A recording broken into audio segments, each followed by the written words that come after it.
On est parti 24 heures après la sortie du Qu'est-ce qui s'est passé au Royal Rumble 2022, un Royal Rumble qui a fait couler beaucoup d'encre et également beaucoup de sel.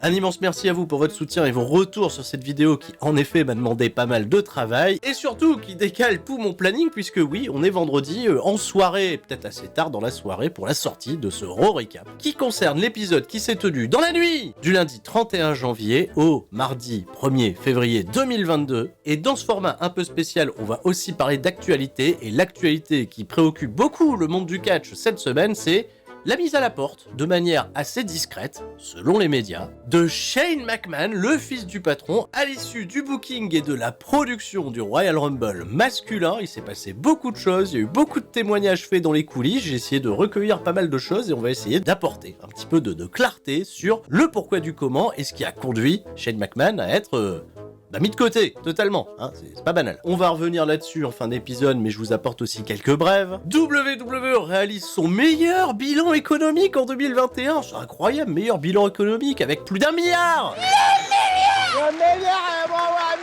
de chiffre d'affaires, ça y est, ils ont toujours approché le milliard sans jamais le faire les 3 années précédentes, et là ça y est, 2021, 1 milliard 96 millions de chiffre d'affaires, et attention, on parle pas de bénéfices un peu moins de 300 millions, mais c'est quand même pas mal. Ah, stratégie de Monsieur Khan a visiblement payé. Ça fait plein de sous et ça contraste particulièrement avec la qualité du produit qui nous est donné depuis quelques semaines, quelques mois, quelques années même on a envie de dire. Mais WWE va bien, va même très bien et n'est pas prêt de fermer ses portes. Moins d'un rachat. Le rachat. Selon Nick Khan, les discussions restent possibles, mais la WWE n'est officiellement pas à vendre. Ah non.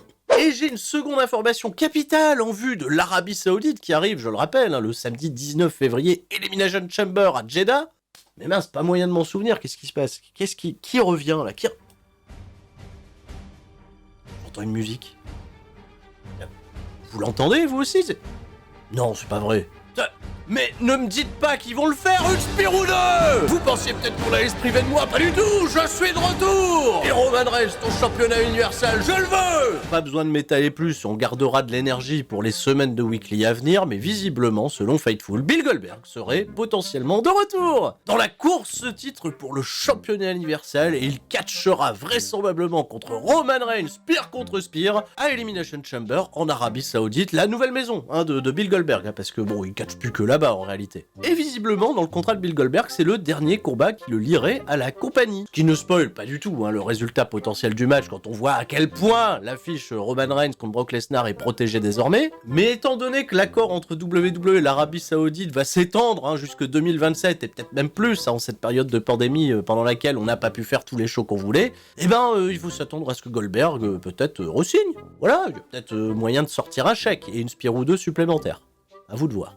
On est parti, Cincinnati, Ohio, la terre des Bengals de Jon Moxley et de Angelo Dawkins, qui va être le régional de l'étape. Et oui, Angelo Dawkins, attention, un grand moment à venir pour Angelo Dawkins dans cet épisode. Monday Night Raw qui a attiré 1,8 million de téléspectateurs, ce qui est pas génial pour un Raw post-Royal Rumble. Non, bon, malgré Brock Lesnar, le retour à la télévision de Ronda Rousey, qui a pas su garder les téléspectateurs à l'antenne jusqu'au bout. On est parti pour un épisode que j'ai trouvé plutôt bon, ouvert comme il se doit par le nouveau champion de la WWE pour lequel on n'a pas de plan, mais si un plan vient de se dessiner là tout de suite pour l'Elimination Chamber, il va défendre son championnat. Il est pas content, Bobby Lashley. Bon si, il est content d'arriver beau costard, sa drip, évidemment, jour de fête, on a battu Brock Lesnar, et selon lui, totalement clean, il y a qu'à remontrer les images, et on les remontrera pas. Mais selon MVP, c'est totalement injuste que le nouveau champion soit dans l'obligation de défendre son titre contre 5 autres adversaires lors d'Elimination Chamber, alors qu'est-ce qu'on fait? On se plaint. On se plaint jusqu'à l'arrivée de Brock Lesnar. Et Brock Lesnar, les couilles, il sourit, voilà, et puis il est venu en tenue, voilà, comme ça, tout de suite, les gens,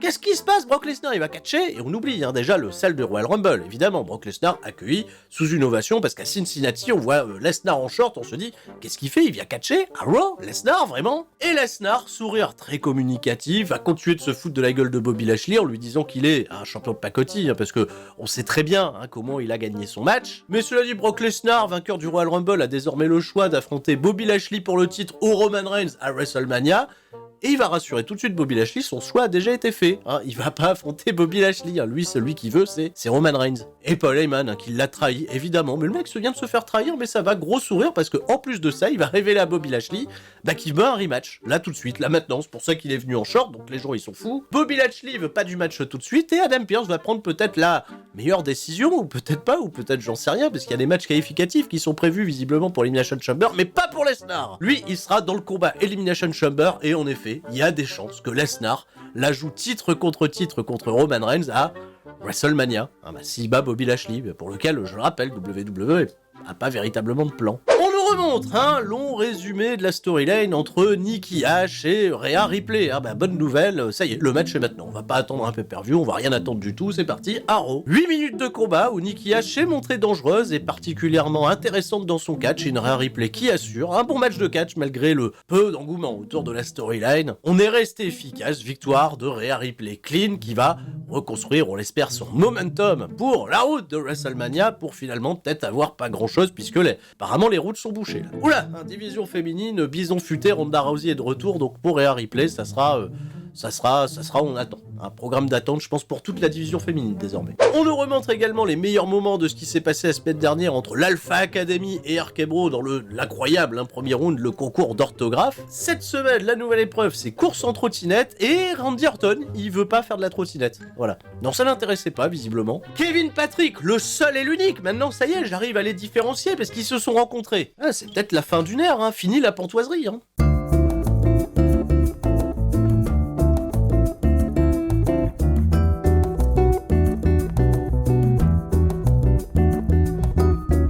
présente les règles de cette course en trottinette qui va opposer Riddle à Chad Gable, qui a une tenue aérodynamique pour l'occasion. Des règles influencées par Chad Gable lui-même qui vont consister à ce que les deux coureurs de trottinette fassent 50 tours pour se terminer dans l'enceinte de la ring où on a tracé, tu vois, une petite ligne d'arrivée, etc. avec un petit appareil photo pour la photo finish au cas où on n'est peut-être pas sûr. Donc grosse ambiance Tour de France, on a R-Truth pour officialiser le départ, c'est incroyable, c'est le fil rouge de la soirée. Bon, je ferai un condensé du fil rouge au moment de l'arrivée. Et un fil rouge peut en cacher un autre, c'est Alexa Bliss, ses aventures chez le psy. Cette fois-ci, on évoque encore le cas de sa relation bizarre avec sa poupée Lily. Grosso modo, le psy d'Alexa Bliss va lui présenter une autre poupée Lily qu'il a achetée sur le WWE Shop. D'ailleurs, ils l'ont bien dit, c'est en vente sur le WWE Shop. Acheter des poupées Lily. On est emmerdé, on a des stocks à écouler, j'en sais rien, donc c'est pour ça que le délire reste un peu, et elle a une réaction bizarre en voyant les répliques de Lily, comme si c'était la vraie poupée Lily. Voilà. Et ça s'arrête là.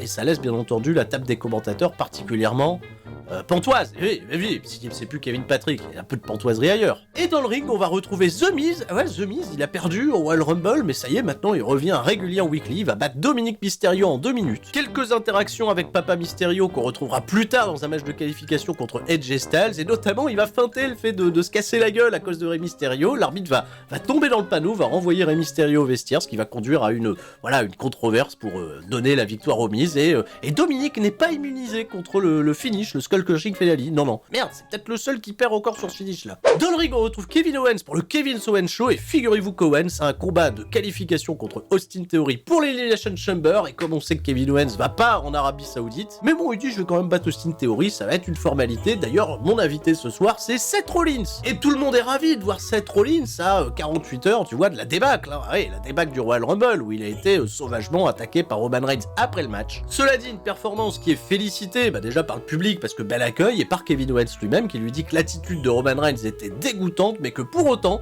il est dans son cœur, dans son esprit, le véritable champion universel. Alors, Seth Rollins, il est un petit peu flatté, tout ça. Il est cool, Seth Rollins, il est génial. Et il révèle, il fait la surprise, il est, grâce à cette performance, officiellement ajouté sans passer par un combat de qualification à Elimination Chamber. Alors, Kevin Owens, il fait, putain, mais je suis ravi, mais tu devrais te servir de ça comme moyen de pression auprès d'Adam Pearce et de Sonya Deville pour me réclamer, tu vois, moi aussi dedans, donc j'ai à battre Austin Theory. Et il a pas le temps de prendre une décision, Seth Rollins, que Austin Theory fait son entrée, on est parti pour le combat. 11 minutes 25 d'action, où le résultat, faisait sens, chance puisque Kevin Owens il va pas en Arabie Saoudite, hein, même s'il a signé un nouveau contrat, il n'y a toujours pas de projet d'aller voir Kevin Owens en Arabie Saoudite, hein, désolé pour les Saoudiens qui nous regardent. Et c'était un super combat, j'assume vraiment là-dessus, Austin Theory qui continue de se révéler, tu vois, aux yeux du monde, hein, dans une lutte plutôt acharnée avec Kevin Owens, va remporter la victoire, pas véritablement de manière clean, parce qu'à un moment Kevin Owens va vouloir remonter dans le ring, il va se faire un petit peu sonner les parties intimes, hein, avec les cordes. Et derrière il enchaîne le finish 1, 2, 3 et Austin Theory se qualifie donc à Elimination Chamber. Et pas Kevin Owens. Angelo Dawkins, le régional de l'étape, va battre Dolph Ziggler. Et oui, WWE ont fait gagner un talent devant son public. C'est incroyable. On pensait pas que ça arrivera à nouveau, mais si Angelo Dawkins bat Dolph Ziggler venu pour l'occasion au ring sans Robert Roode, donc pas de gruge à l'horizon, à Montesfort qui a beaucoup applaudi. Voilà. Et c'était assez agréable et c'était une belle réaction, en plus de la part du public pour Angelo Dawkins, qui mérite. Voilà. Il n'y a pas de projet particulier, mais juste du catch, petit combat d'exhibition plutôt sympa, et Angelo Dawkins est un très bon lutteur. Grosse information, cela dit, il y a un catcheur qui va faire ses débuts à Raw, j'étais pas du tout au courant, c'est Veer Mahaan, un catcheur indien qu'on avait déjà entreaperçu avec Jinder Mahal et Shanky qui ont été transférés du côté de SmackDown, mais visiblement lui, il est à Raw et il va bientôt arriver. Et ben je suis très hypé, j'attends de voir beaucoup de choses de ce nouveau lutteur.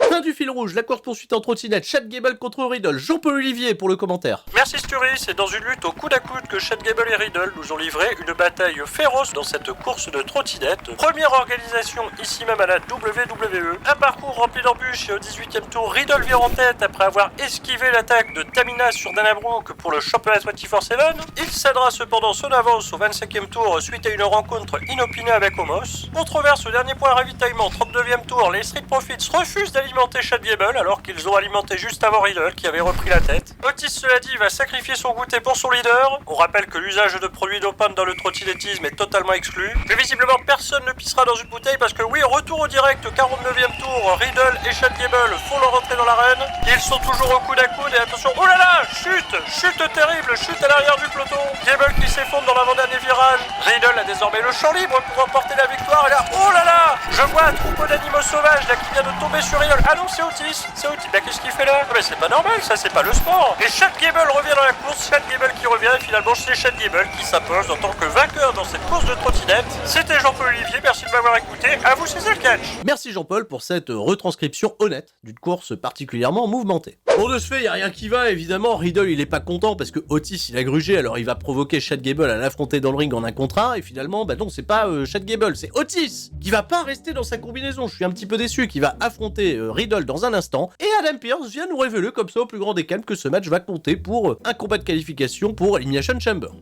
Ah bon, 7 minutes 25, un match distrayant où Otis a dominé les 3/4 de la rencontre évidemment, hein, parce qu'il est costaud Otis, il est fort. Alors il bouscule Riddle qui vend super bien, mais porté par le public de Cincinnati qui a fait son choix évidemment rangé derrière Riddle, et ben victoire. Non pas sur un RKO, on aurait peut-être préféré, mais sur un senton de la 3e corde, on garde les jambes d'Otis pour appliquer de la pression et c'est une victoire de Riddle qui se qualifie à Elimination Chamber. Alors je sais pas si Randy Orton il est prévu pour revenir dans la route d'Elimination Chamber, mais Riddle, lui il va vers le titre. Bah pourquoi pas. Beaucoup de catch cette semaine, avant-dernier combat de la soirée, c'est Carmella qui va perdre en 5 minutes contre Bianca Belair. Pas grand chose à noter parce que Carmella est particulièrement insupportable. On a eu des courses-poursuites béniles, on a eu beaucoup de cris, des cris sans arrêt, et à la fin, Bianca Belair elle en a eu marre, elle a passé la seconde, elle a porté le KOD, elle a remporté sa victoire et elle continue de bâtir son momentum pour...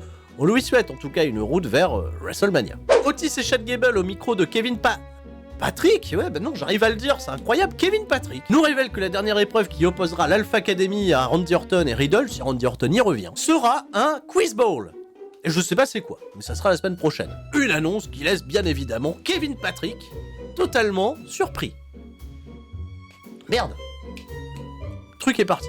Dernier combat de la soirée, c'est AJ Styles qui va disposer de Rey Mysterio dans un très bon combat, sans entourloupe, pas de gruge, vraiment du catch technique, pur et dur. 11 minutes 35, un match qui aurait pu main eventer n'importe quel show. Et un super finish qui va voir AJ Styles contre un Diving Hurricane Rana de Rey Mysterio en Styles Clash, victoire de AJ Styles, qui est le dernier membre à rejoindre l'Elimination Chamber pour l'Arabie Saoudite. Enfin, c'était le moment attendu, le retour de Ronda Rousey qui nous a promis de nous révéler qui elle affrontera à WrestleMania. Alors, Charlotte Flair, Becky Lynch, justement, elle se pose la question, est-ce que je vais affronter Charlotte ?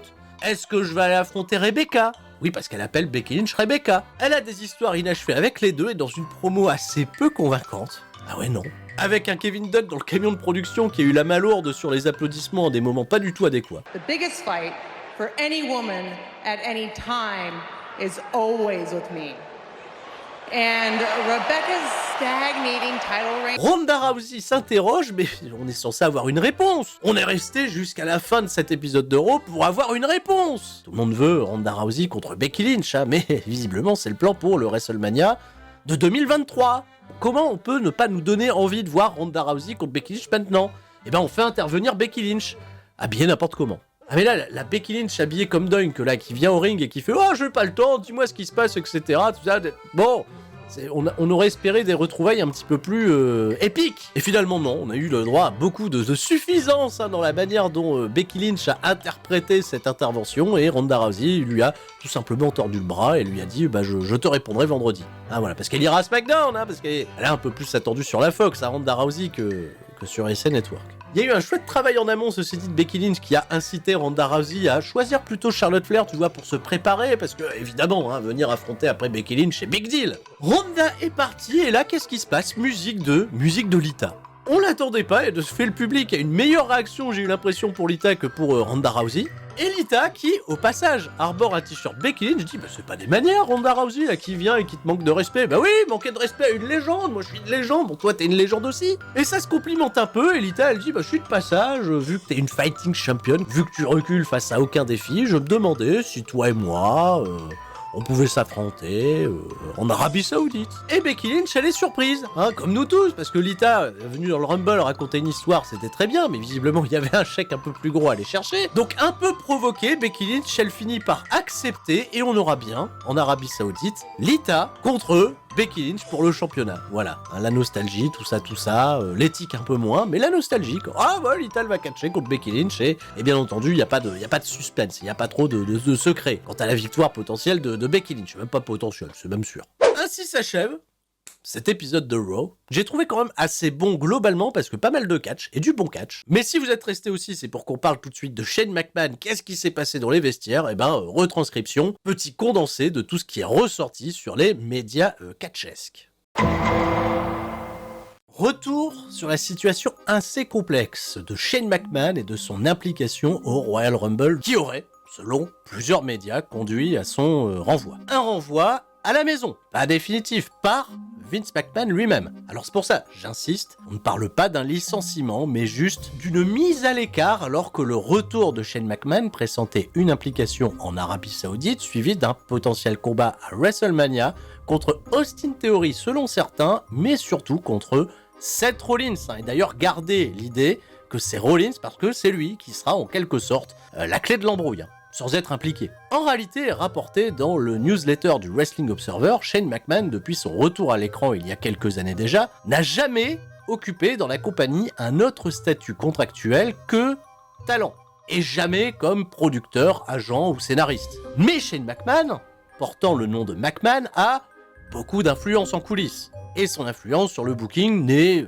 pas un secret. Il était ainsi l'un des consultants dans la production des Royal Rumble de 2020 et de 2021 et d'autres Rumble sous l'ère Pat Patterson, sans être officiellement listé comme producteur du combat, parce que son statut contractuel n'est pas producteur. Alors pour brièvement résumer le rôle d'un producteur à la WWE, c'est de fournir les infos scénarisées du combat décidées en amont par les scénaristes, et validées bien entendu par Vince McMahon lui-même, comme par exemple, voilà, le catcheur A doit battre le catcheur B, le timing c'est autant. Si par exemple on est à la télévision à Raw ou à SmackDown, c'est de s'assurer qu'à tel instant dans le combat il va y avoir telle prise, genre une rest hold pour partir à la pub, que le plan de caméra doit être un tel parce qu'il va y avoir l'intervention d'un catcheur pour amener à de l'overbooking ou autre, ou à tel moment ce catcheur-là doit briller, celui-là beaucoup moins parce qu'on n'a pas de plan pour lui. Puis derrière, le producteur fait les feedbacks au catcheur et on informe Vince McMahon. Actuellement, parmi les agents de production les plus connus, on peut citer Adam Pearce qui a aussi un rôle à l'écran, Chris Parks, Greg Helms ou encore Jamie Noble dont on reparlera. Donc selon plusieurs témoignages internes recueillis en coulisses de manière anonyme bien évidemment, et transcrits dans divers médias catch, divers dirt sheets, le scénario du Rumble masculin a été réécrit à plusieurs reprises jusqu'au jour même du show. Ce qui n'est pas une surprise quand on connaît le tempérament de Vince McMahon, avec cependant toujours la même conclusion,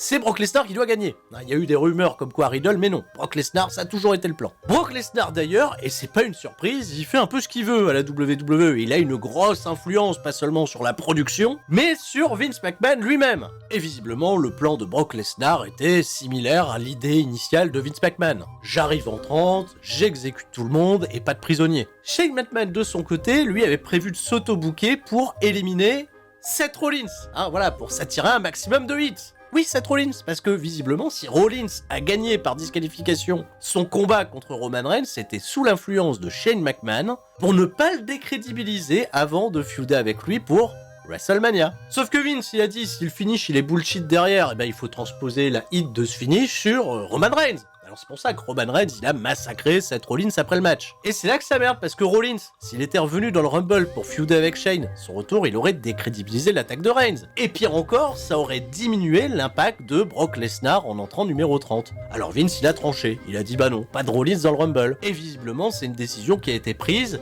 en plein milieu du show. Donc Shane McMahon aurait visiblement agacé les autres producteurs du combat, dont Jamie Noble, et c'est une des raisons principales qui a conduit à ce que ce combat ait si peu de construction, en réalité, si peu d'excitation et de développement. Tout simplement parce que pas le temps, tu vois, mis à part le spot avec Knoxville qui a été vu en avance, et celui d'Omos que Vince veut impérativement éviter d'exposer parce qu'il est pas très bon dans le ring. Et pour Shane McMahon, sa volonté de s'auto-booker contre Seth Rollins est totalement tombée à l'eau. Il a visiblement gavé absolument tout le monde, et Vince McMahon a donc pris la décision, vous connaissez la suite, de le mettre discrètement à la porte, et de l'exclure de la route de WrestleMania. C'est pour ça que Shane était absent de l'épisode de Raw, alors qu'il était censé se qualifier pour Elimination Chamber, et débuter son programme avec Seth Rollins. Voilà. Alors évidemment, cette version de l'histoire est à prendre avec beaucoup de guillemets, mais c'est probablement celle qui fait le plus sens aujourd'hui, avec tout ce qui nous a été rapporté, que ce soit du Wrestling Observer, de Fightful, de Ringside News, etc. Est-ce que Shane McMahon a vraiment pissed off absolument tout le monde au point même de se faire écarter par Vince McMahon? Ça, c'est une grande question. Est-ce qu'il n'est pas tout simplement le bouc émissaire de l'histoire, mais surtout Shane McMahon, au vu de sa position au sein de la compagnie et de son emploi et surtout de son rang, tu vois, dans l'affaire familiale? Est-ce que cette décision va pas causer des problèmes à long terme pour WWE? C'est la grande question, et ça, seul le temps pourra nous révéler si oui ou non il y a un véritable conflit en interne avec Shane McMahon. Et quelles seraient bien entendu les conséquences. C'est tout pour moi, et terminons là-dessus cet épisode. Je vous fais des gros bisous à tous, je vous donne déjà rendez-vous pour le SmackDown Recap ce week-end. Et tout le monde reste fort, sauf Shane McMahon. Ciao, bye bye.